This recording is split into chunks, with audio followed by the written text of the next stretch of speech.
doesn't qualify for an area you did not specifically assess for somehow, some way. Now, you have been doing this job for months now, and you know what autism looks like, and you know Johnny's not autistic, so you go ahead and rule it out without doing an assessment. Nope, can't do that. Can't do that. At least give the brief, at least give some sort of survey that rules out autism.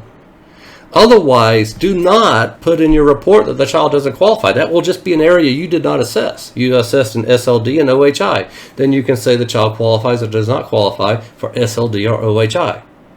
If you don't assess for ED, don't rule that out. Make sure you have classroom observations with the S. Let's put the S on there. That's what I was trying to emphasize. That didn't come out very good. Okay, so classroom observations. More than one. One's what's required. But not only more than one, make sure the observation is in the area where there is a need. So if you're looking at an ED kid, you probably want to do a playground observation and a classroom observation. If you're looking at maybe a conduct disorder kid, or you got conduct disorder, ED, OHI, you're assessing all these different areas, you want to rule out conduct, you're probably going to need a lunchroom observation, a PE observation, a recess observation, and a classroom observation. I don't care what you're assessing for, you're going to need a classroom observation. But chances are you may need an observation in some other area. Make sure you get parent and teacher input. Both parents. So if you got divorced parents, stay on those parents until you get input from both of them. And all of the teachers. How many teachers are required for middle school and high school students, psychoed, to be legally compliant? 1. But that opens the door too for an independent educational evaluation and an angry parent, because you didn't get input from the one teacher that he really struggles with. And the reason you didn't get that teacher's input was because she struggles too as a teacher, and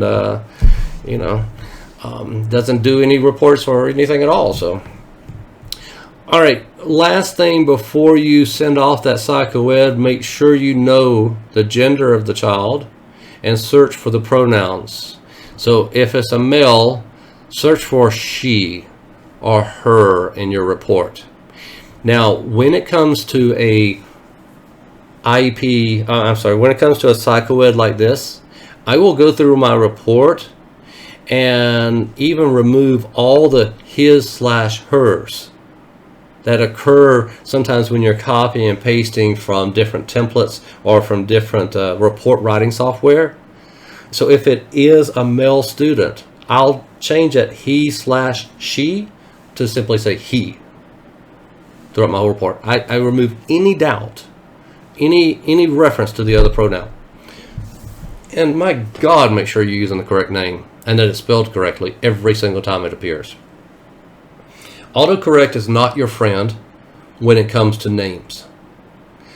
I did have that happen to me one time on the student interview section of my report.